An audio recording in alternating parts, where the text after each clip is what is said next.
Welcome to APS solution. आज हम class 12th का डेरिवेशन सिद्ध करेंगे, जो कि पहले वीडियो में हमने सिद्ध किया था 12th की फिजिक्स का। विद्युत द्विध्रुव के कारण विद्युत क्षेत्र की तीव्रता निश्चित स्थिति पर है। पहले वीडियो में हमने अच्छी स्थिति पर करी थी। चलिए चित्र हम ड्रा कर लेते हैं। चित्र बना रखा हमने, एक ए बिंदु पर माइनस क्यू आवेश, बी बिंदु पर प्लस क्यू आवेश। ये क्यों है? यहाँ विद्युत द्विध्रुव है। विद्युत द्विध्रुव का मतलब दो पोल होंगे, एक पर माइनस क्यू आवेश, एक पर प्लस क्यू आवेश। इनके बीच की दूरी 2l होगी। मध्य बिंदु हम मान लेते हैं एक है ओ। मध्य बिंदु हो गया तो ये दूरी इतनी l हो गई और ये इतनी दूरी l।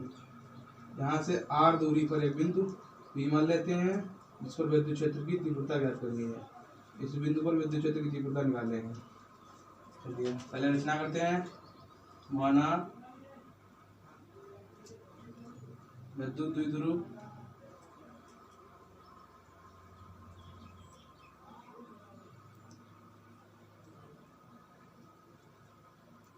ए बी के पराविद्युतांक वाले हैं, के पराविद्युतांक वाले माध्यम में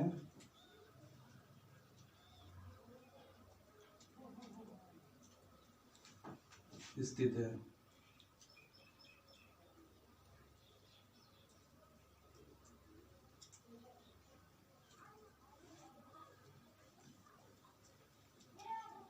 जिसके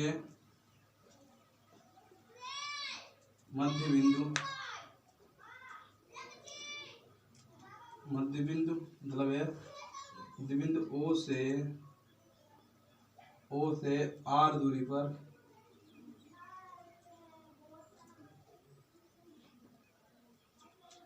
एक बिंदु P है, जिस पर विद्युत क्षेत्र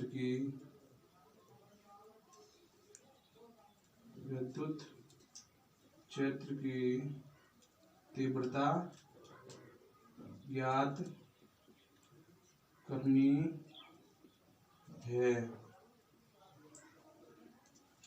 मान लेते हैं प्लस क्यू आवेश के कारण विद्युत क्षेत्र की तीव्रता E1, माइनस क्यू आवेश के कारण विद्युत क्षेत्र की तीव्रता E2। माना प्लस क्यू आवेश के कारण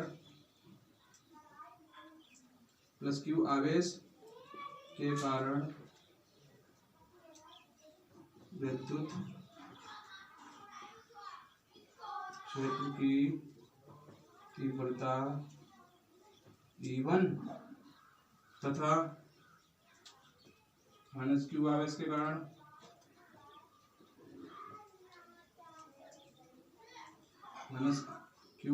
के कारण विद्युत क्षेत्र की तीव्रता E2 है। चलिए प्लस क्यू आवेश के कारण यानी इससे प्लस क्यू आवेश के कारण निकालेंगे तो यहाँ से यहाँ तक की दूरी निकालेंगे। ये दूरी किस तरीके से निकलेगी पहले इसे समझेंगे। जैसे हमने हाई स्कूल में पढ़ी ट्रिग्नोमेट्री है, उसमें राइट एंगल बना होता है एक समकोण त्रिभुज। समकोण त्रिभुज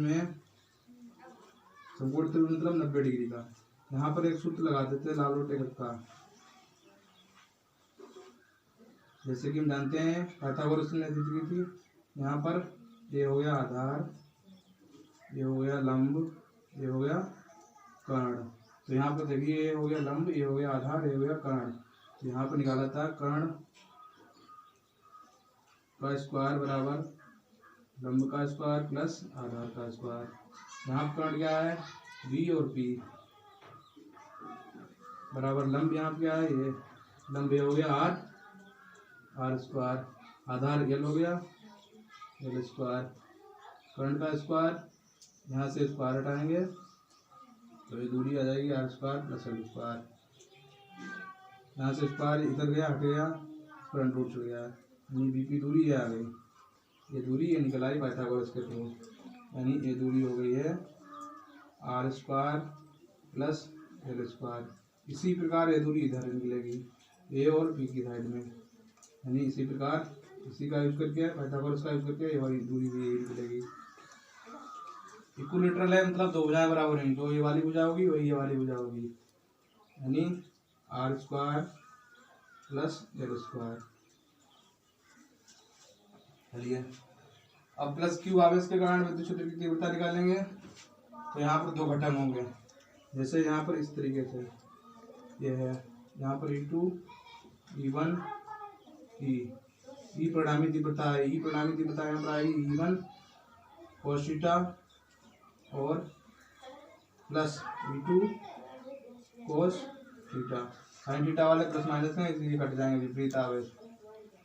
E1 cos theta E2 cos theta. cos theta यहाँ से कैसे फाइंड आउट करेंगे, पहले ये परिणामी तीव्रता के लिए लेंगे E1 cos theta E2 cos theta, यहाँ दोनों तीव्रताएं जोड़ी जाएंगी। तो पहले E1 प्लस क्यू आवेश के कारण विद्युत क्षेत्र की तीव्रता E1, विद्युत क्षेत्र की तीव्रता का सूत्र बताया है, पहले चैप्टर पढ़ा है। विद्युत क्षेत्र की तीव्रता E बराबर Q/4πε0 के पराविद्युतांक है और R स्क्वायर यहाँ दूरी ली थी, यहाँ पर दूरी हमारी ये वाली दूरी ली जाएगी R स्क्वायर, यहाँ पर ये वाली दूरी ली थी पहले वाले डेरिवेशन में। अब ये दूरी यहाँ से लगा के यहाँ तक की लेंगे, इसका मतलब इसको देखते हुए विद्युत क्षेत्र की तीव्रता निकालेंगे। E1 बराबर आवेश Q है बटे 4πε0 पराविद्युतांक के है, बीच की दूरी ये वाली लिखी जाएगी, यानी R square plus L square under root है बाहर स्क्वायर। इसका मतलब Q/4πε0 के अंडर रूट लगा है, इसके ऊपर स्क्वायर लगा है, इसका मतलब अंडर रूट हट जाएगा। इससे किसी अंडर रूट पर संख्या पर स्क्वायर लगाते हैं तो वो अंडर रूट हट जाता है, इस तरीके से के अंडर रूट हट गया, इसका मतलब हो गया R square plus L square. इसी प्रकार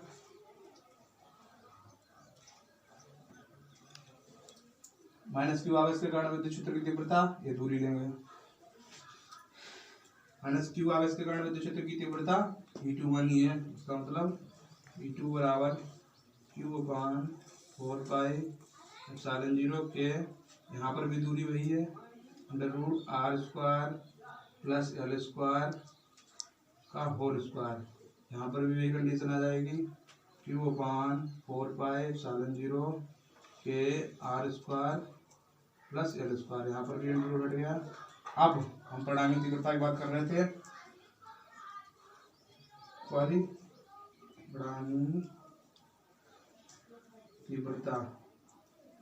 परिणामी तीव्रता में घटक यहाँ पर आ जाएंगे। निश्चित स्थिति में थे वो अक्ष पर थी, इसीलिए सीधे E1 निकाला था इस तरीके से, और E2 ये अक्ष पर है इसीलिए घटक लिए नहीं जाएंगे। ये निश्चित है, इक्विलेटरल है, यानी दोनों अक्ष पर हो गई, cos थीटा लेंगे परिणामी तीव्रता के लिए। E बराबर इस तरीके से भी समझाया था हमने, E1 यहाँ पर E2 क्षैतिज घटक यानी E, परिणामी तीव्रता यहाँ पर हो जाएगी E1 cos theta plus E2 cos theta, ये परिणामी तीव्रता होगी। इसका मतलब E बराबर E1 cos theta plus E2 cos theta. E1 का मान हमें पता है, E2 का मान पता है, लेकिन cos थीटा का मान नहीं पता है। चलिए cos थीटा का मान निकालते हैं 10th के अनुसार, और हम कक्षा 10th में जाएंगे। यानी ट्राइंगल बनाया, राइट एंगल, ये लंब भुजा हो गई, ये आधार और ये कर्ण, ये कर्ण भुजा हो गई।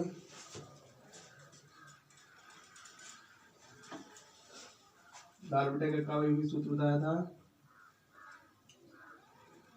यहाँ पर देखिए हमें निकालना है cos थीटा, इस cos थीटा का मान निकालना है। तो cos थीटा का मतलब साइन ये हो गया, ये कास हो गया, दूसरा टेन हो गया।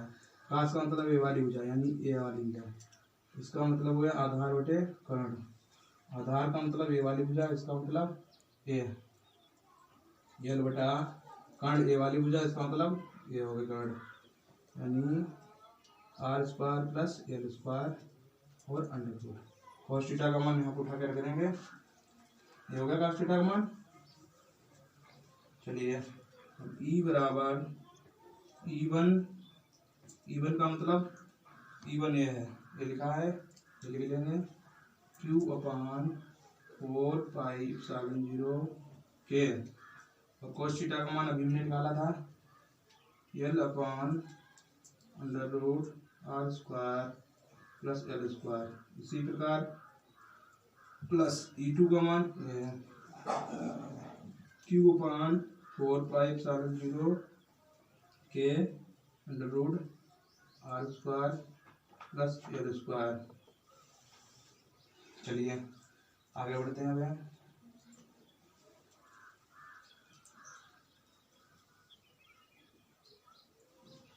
दोनों सेम स्टेप हैं, L अपान दोनों एक जैसी लगाई, एक जैसी होती हैं तो जोड़ लेते हैं। जैसे यहाँ पे x लिखा है और फिर x लिखा है, इसका मतलब 2x हो गए। इसी का मतलब दोनों स्टेप यहाँ देखो एक जैसी हैं, ये भी स्टेप है, ये भी स्टेप एक जैसी है, तो यानी पूरा हो गया E बराबर एक जैसा है तो यहाँ पर 2 लगा देंगे 2QL अपॉन में 4 पाई एप्सिलॉन 0 के, और हो गया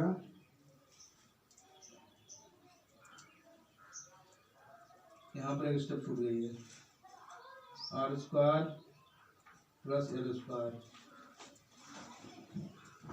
इसी प्रकार ये पूरा स्टेप यानी E1 का मतलब ये हो गया और E2 का मतलब ये था, यानी Q1 4 पाई एप्सिलॉन 0 के R square plus L square, और ये cos थीटा का मान है इसका।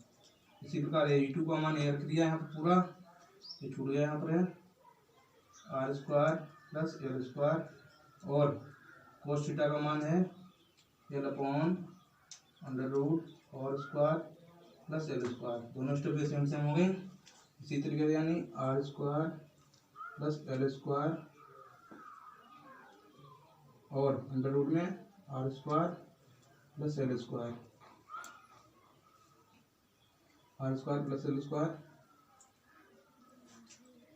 E बराबर 2QL 4 पाई एप्सिलॉन 0 के, यहाँ पर R यानी x घात एक लिखी है और x घात एक हाफ हो गई, तो यानी x घात एक और आधी मिलकर 1.5, यानी 1.5 का मतलब 3/2, यानी 1 प्लस 1/2, 2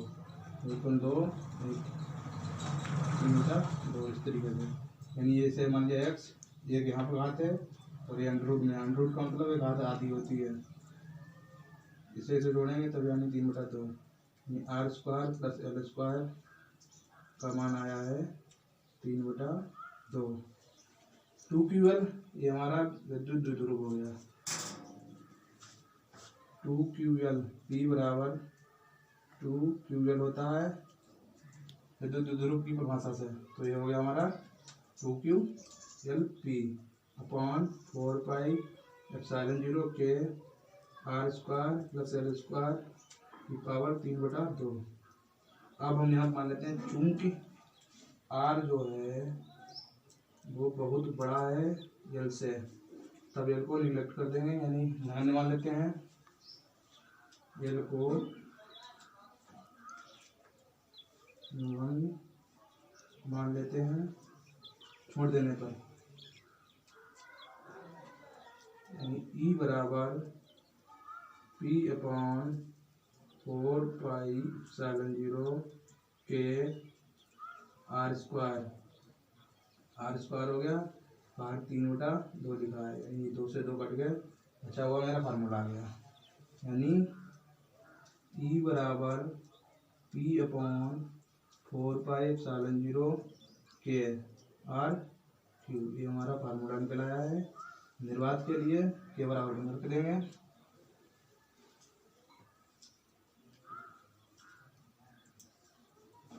निर्वात के लिए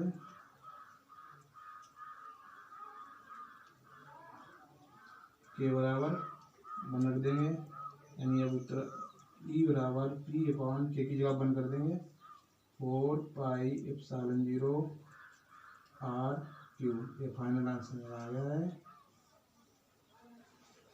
ये प्रूव करेंगे। अगली वीडियो देखने के लिए अगर वीडियो अच्छा लगा हो तो लाइक करें और शेयर करें।